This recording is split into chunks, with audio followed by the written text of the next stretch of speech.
আসসালামু আলাইকুম ভিউয়ার্স, কেমন আছো? আশা করি তোমরা ভালো আছো। আজকে আমি তোমাদের সাথে ভয়েসের একটা যুগান্তকারী নিয়ম নিয়ে আলোচনা করব। যত পৃথিবীর যত এসার্টিভ বাক্য আছে এই নিয়মে তুমি করতে পারবা।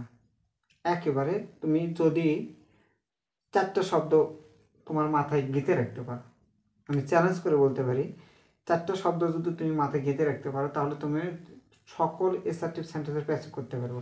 দেখো, প্রথমে থাকবে একটা সাবজেক্ট প্লাস ভার্ব প্লাস হলো অবজেক্ট। এই ভার্বের মধ্যে সাহায্যকারী ভার্ব থাকতে পারে, মূল ভার্ব থাকতে পারে। তুমি তখন এটাকে যখন প্যাসিভ করতে যাবো তখন কি কি লাগবে দেখো।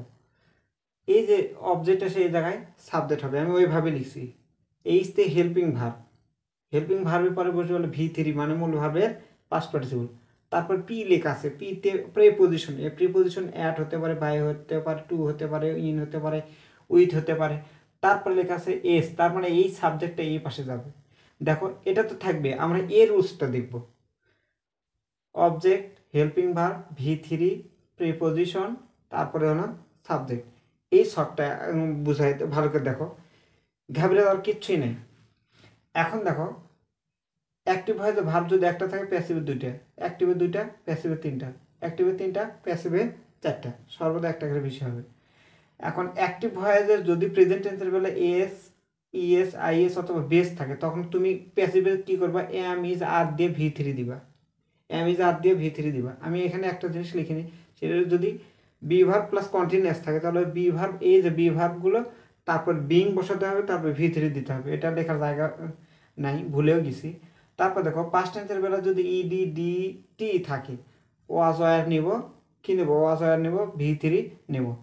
Have been, have, has, had যদি থাকে, হ্যাভ বিন, হ্যাজ বিন অথবা হ্যাড বিন। এখানে আমি একটা লিখছি কিন্তু ওর তিনোটাই হবে, জায়গা কম হয়ে জন্য V3। Modal plus base form যদি থাকে তাহলে আমরা কি মোডাল প্লাস বি নেব, তারপরে V3 নেব। আচ্ছা, এই কটা রুলস যদি মনে থাকে তাহলে আমরা এই দিকে দেখি এই রুলসগুলো মানে ঠিক আছে কিনা। দেখো, লালা রাইটস এ লেটার, ভালো করে খেয়াল করে দেখো, এখানে কি আছে, রাইটস আছে, দেখো কি আছে, ইয়েস এখানে আছে কি। এখন আমরা সাহায্য করবো যে কোনো, এটা এ এমটা হবে শুধুমাত্র আয়ের ক্ষেত্রে, কার ক্ষেত্রে, আয়ের ক্ষেত্রে, আর এই 1 বছর না, এটা হলো 2 বছরের ক্ষেত্রে। এখন দেখি আমরা এটা ঠিক আছে কিনা। দেখো এখানে অবজেক্ট, এটা কি ও, এটা ভি, এটা এস, দেখো ও আছে অবজেক্ট। তারপর কি বলা আছে, হেল্পিং ভার্ব, দেখো ই যাচ্ছে। তারপর কি বলা আছে, V3, তার মানে রাইটের পাস্ট পার্টিসিপল V3 আছে, ক্লিয়ার। তারপর দেখো এখানে কি আছে, পি আছে, পিতে প্রিপোজিশন, দেখো এই জায়গায় টু আছে, এই জায়গায় অ্যাট আছে, এই জায়গায় বাই আছে, এই জায়গাতে বাই আছে, ওই জন্য আমি বলছি প্রিপোজিশন। তারপর কি লেখা আছে দেখো, সাবজেক্ট, এই সাবজেক্ট সেই জায়গায় অবজেক্ট হয়ে গেছে, আমি এস দিয়ে বুঝেছি। লায়লা যদি প্রোনাউন থাকে তার অবজেক্টিভ ফর্ম বুঝবে। নিচেরটা এসে দেখি, she has called me, she has called me, দেখো এটা, এটা ভি, এটা এস, এটা ও, ও আসে দেখো, মি আছে আই। আচ্ছা, হ্যাজ থাকলে আমরা কি লিখবো দেখো তো, হ্যাজ থাকলে আমরা এখানে হ্যাভ বিন লিখছি কিন্তু হ্যাজ বিন হবে, এই তিনটার সাথেই বিন হবে। দেখো এখানে হ্যাভ বিন লেখা আছে। আচ্ছা, কলে পাস করে দেবে, V3 বলা আছে, এটা আরেকটা যে মনে রাখবে, হ্যাভ হ্যাজ হ্যাড পরে V3 দেয় থাকে, কল। তারপরে প্রিপোজিশন, দেখো প্রিপোজিশন নিয়ে আসছি। তারপরে সাবজেক্টের অবজেক্টিভ ফর্ম দেখো, আহার এই জায়গাতে লেখা আছে। নিচেটা এসে দেখি, আই নো দ্য ফ্যাক্ট, দেখো এটা হলো, এটুকু হলো অবজেক্ট, এটা হলো ভি, এটা হলো সাবজেক্ট। দেখো এই অবজেক্ট এসে এই জায়গায় সাবজেক্ট হয়ে গেছে। তারপর কি নিছি, আমি একটা হেল্পিং ভার্ব নিছি ইজ, নো ভার্বের পাস্ট পার্টিসিপল। তারপর কি লেখা আছে, প্রিপোজিশন টু, তারপরে আই এর অবজেক্টিভ ফর্ম হলো মি। আচ্ছা, এই দেখো অবজেক্টিভ ফর্মটা হয়, পৃথিবীর যত প্রিপোজিশন আছে প্রিপোজিশনের পরে প্রোনাউনের অবজেক্টিভ ফর্ম হয়। নিচেরটা এসে দেখি, নিচেরটা আমরা দেখবো, দেখো the news shocked me, the news shocked me, সংবাদটা আমাকে কষ্ট দিল। আচ্ছা, এখন এটা হলো অবজেক্ট, এটা হলো ভার্ব, এটা হলো সাবজেক্ট। দেখো অবজেক্ট আছে আই, মি আছে এই জন্য আই, কি আছে ইডি, দেখো এখানে ইডি যদি থাকে তাহলে আমরা কিন্তু ওয়াজ বা ওয়াজ, যেহেতু আই হলে 1 বছর এই জন্য ওয়াজ। কোনো ভার্বের শেষে যদি ইডি থাকে ওটা পাস্ট টেন্স বা পাস্ট পার্টিসিপল, তাই শকড, শর্টের সাথে কি হয়, অ্যাট হয়, শর্টের সাথে কি হয়, অ্যাট, এটা হলো প্রিপোজিশন, দেখ প্রিপোজিশন। আচ্ছা, তারপরে দেখো কি লেখা আছে, সাবজেক্ট, এস লেখা আছে, দেখো সাবজেক্ট। আচ্ছা, এখন আমাদের মডাল ভার্বের উদাহরণ দিই, তারপরে কন্টিনিউয়াসের উদাহরণ দেব।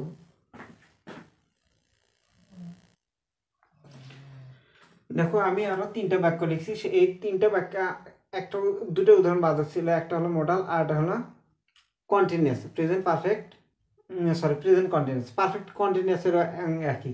এখন আমরা দেখব যে এইগুলো ঠিক আছে কিনা, রুলস মানছে কিনা দেখি। এটুকু সাবজেক্ট, এটা হলো ভার, এটা হলো অবজেক্ট। দেখো এই অবজেক্ট এসে দা রুম হয়ে গেছে। কি বলছিলাম, ইডি আছে, ইডি থাকলে আমরা কি নেব, ওয়াজ বা ওয়ার, যেহেতু রুম সিঙ্গুলার ওই জন্য ওয়াজ। আর একটা কি বলছিলাম, ভার্বের সাথে ইডি যদি থাকে সেই ভার্বটা ইডি দিয়ে পাস্ট টেন্স হয়ে যায়, পাস্ট পার্টিসিপল হয়ে যায়। তারপরে দেখো যেহেতু লাইটটা অব্যক্তিবাচক ওই জন্য উইথ প্রিপোজিশন, আমি কি বলছি প্রিপোজিশন, তারপরে লাইট আসে দেখো অবজেক্ট, তাহলে এই সাবজেক্টে আমি এস লিখে রাখছি। আচ্ছা, তারপরে আমরা দেখি উই আর প্লেইং ক্রিকেট। ভালো করে খেয়াল করতে হবে, এখানে ভার্ব ছিল একটা, এখানে হয়েছে হলো দুইটা। এখানে ভার্ব পার্ট দেখো তো একটা দুইটা, ভার্ব করতে হবে দুইটা, যদি থাকে ভার্ব করতে হবে হলো 3টা। মনে রাখবে ভার্ব কটা করতে হবে, 3টা করতে হবে। দেখি হয়েছে কিনা। দেখো ক্রিকেট, এখানে কি আছে অবজেক্ট, দেখো কি আছে, এটা হলো প্যাসিভ, এটা হলো অ্যাক্টিভ। এখন দেখো ক্রিকেট, তারপর কি নেবো আমরা, হেল্পিং ভার্ব, দেখো ইজ, বিং, এখানে ইং আছে, এই জায়গায় হবে না বিং। ভার্ব আছে দুইটা, করতে হবে 3টা। বিং এর পরে, বিং বা হ্যাভিং এর পরে মূল ভার্বের যে কোনো ফর্ম, যে কোনো ভার্ব হোক তার পাস্ট পার্টিসিপল দিতে হবে। প্লে এর পাস্ট পার্টিসিপল হলো প্লেড। আচ্ছা, ভার্ব 3টা হয়েছে, দেখো 1 2 3। তারপর কি লাগবে হলো প্রিপোজিশন, দেখো বাই, তারপর কি বলা আছে এস, এই যে সাবজেক্ট উই, তার অবজেক্টিভ ফর্ম হলো আস। নিচেরটা এসে দেখি, নিচেরটা দেখো কি লেখা আছে, প্রথমে উই হলো সাবজেক্ট, শুড ইউজ হলো ভার্ব, টাইম হলো অবজেক্ট, প্রপারলি এলো যুক্ত শব্দ বাক্যের শেষে তার শেষে রাখবে, কোনো সমস্যা নেই। এখানে আমরা দেখতে পাচ্ছি ভার্ব আছে দুটো, শুড একটা, ইউজ একটা। ভার্ব দুটো থাকলে কয়টা করতে হবে, 3টা করতে হবে। তাহলে এটা হলো অবজেক্ট, অবজেক্ট এই জায়গা দেখো বুঝছে। তারপরে ভার্ব আছে দুইটা, দেখো শুড, তারপরে বি, কি বলা আছে মডাল ভার্বটা হলো বি প্লাস ভি3। দেখো বি হচ্ছে মূল ভার্বের পাস্ট পার্টিসিপল হচ্ছে। আর যদি মনে রাখবা বেশিরভাগ ভার্ব যেগুলো ই দিয়ে শেষ হয় তার সাথে ডি যোগ করে পাস্ট পার্টিসিপল হয়ে যায়, টেক, মেক, শেক, এই 3টা বাদ দিয়ে। আচ্ছা, ইউজ, তারপর কি বলা আছে প্রিপোজিশন, দেখো বসাইছি।